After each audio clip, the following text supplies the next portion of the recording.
Maisha ni kama reli yenye mhandisi mwema.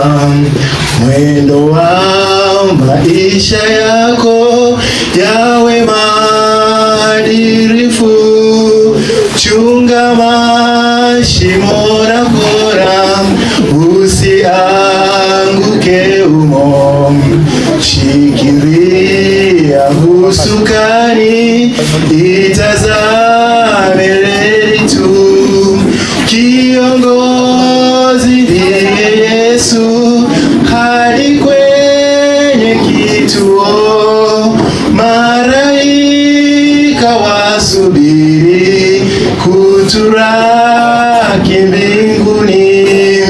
Kiongozi ndiye Yesu hadi kwenye kituo. Malaika wasubiri